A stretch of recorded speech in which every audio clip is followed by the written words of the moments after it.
টি-20 ফরম্যাটে Asia cup মানেই তো সাব্বিরের নাম চলে আসবে সবার আগে। আগামী মাসে সংক্ষিপ্ত ফরম্যাটে মাঠে গড়াবে এশিয়া কাপের আসর। 2016 ও 2022 সালের পর আবারও তাই সম্ভাবনা জেগেছে সাব্বিরের দলে ফেরার। আর এই টুর্নামেন্টে এমন কীর্তি আছে সাব্বিরের যা করতে পারেনি রোহিত শর্মা, দিলশান, বিরাট কোহলিরাও। তাদেরকে টপকে যান সাব্বির। তবে কি করেছেন তিনি, সেটাই জানবো রিপোর্টে। আগামী 9 সেপ্টেম্বর থেকে শুরু হতে যাচ্ছে এশিয়া কাপ 2025, যেখানে রেকর্ড 8টি দল অংশ নিচ্ছে। টি-20 ফরম্যাটে আয়োজিত এই আসর শুধু এশিয়ার শ্রেষ্ঠত্বের লড়াই নয়, বরং একই সাথে 2026 টি-20 বিশ্বকাপের প্রস্তুতির মঞ্চ হিসেবেও ধরা হচ্ছে। আর এই জমজমাট টুর্নামেন্ট চলবে 28 সেপ্টেম্বর পর্যন্ত। টুর্নামেন্ট যখন ঘনিয়ে আসছে তখন দল নিয়েও চলছে আলোচনা। আর এশিয়া কাপ যখন টি-20 ফরম্যাটে, তখন সাব্বিরের নাম তো সবার আগে আসাই স্বাভাবিক। এর আগে 2016 ও 2022 সালে এশিয়া কাপ হয়েছিল টি-20 ফরম্যাটে।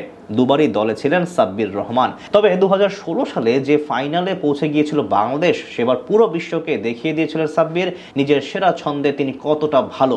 সেবার তো ছাড়িয়ে গিয়েছিলেন শহীদ আফ্রিদি, বিরাট কোহলি সহ সব তাবক নেতাদের। এশিয়া কাপের ইতিহাসে সেটা ছিল অন্যতম সেরা টুর্নামেন্ট, যে আসর অনুষ্ঠিত হয়েছিল বাংলাদেশের মাটিতেই। সেবার খেলতে এসেছিল বিরাট কোহলি, রোহিত শর্মা, মহেন্দ্র সিং ধোনি, শিখর ধাওয়ান, যুবরাজ সিং, তিলকরত্নে দিলশানের মতো টি-20 স্পেশালিস্ট ব্যাটাররা। এমনকি সেই টুর্নামেন্টে আরও ছিলেন সাকিব আল হাসান, জসপ্রীত বুমরাহ, হার্দিক পান্ডিয়া, মোহাম্মদ আমির সহ কত নামি দামি খেলোয়াড়। সবাইকে টপকে সেই আসরে টুর্নামেন্ট সেরা হয়েছিলেন সাব্বির রহমান। সেখানেই শেষ ছিল না, সেই আসরে তিনি ছিলেন সর্বোচ্চ রান সংগ্রাহক।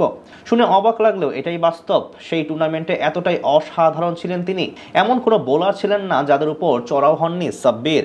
এত কিংবদন্তিকে ছাপিয়ে রেখে যে কীর্তি গড়েছিলেন তাই প্রমাণ করে সেবার তিনি কি অসাধারণ কিছু করে দেখিয়েছিলেন।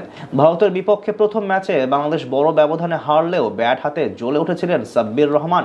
32 বলে 44 রানের ঝোড়ো ইনিংসটি শুধু রান সংখ্যাই নয়, ছিল আত্মবিশ্বাস আর আক্রমণাত্মক মানসিকতার এক উজ্জ্বল দৃষ্টান্ত। সেই ইনিংসে যেন লুকিয়েছিল এক নতুন সম্ভাবনার ইঙ্গিত, যা দেখা যায় পরবর্তীতে টুর্নামেন্ট জুড়ে। আরব আমিরাত ও পাকিস্তানের বিপক্ষে নিজের সেরা ছায়া হয়তো ছিলেন না, তবে শ্রীলঙ্কার বিপক্ষে যেন জ্বলে উঠলেন নতুন রূপে। 80 রানের দুর্দান্ত এক ইনিংসে দলকে এনে দিলেন 23 রানের মূল্যবান জয়। এক জয় যা বাংলাদেশকে পৌঁছে দেয় বহু কাঙ্ক্ষিত ফাইনালে। ভারতের বিপক্ষে সেই ফাইনালেও থেমে থাকেননি তিনি, করেন আরও 32 রান। পুরো আসরে বাংলাদেশ দলের সবচেয়ে নির্ভরযোগ্য ব্যাটার হয়ে ওঠেন সাব্বির রহমান। 5 ম্যাচে গড়ে 44 করে করেন 176 রান। সবচেয়ে বেশি রান সংগ্রাহক হিসেবে নিজেকে প্রমাণ করেন নিঃসন্দেহে।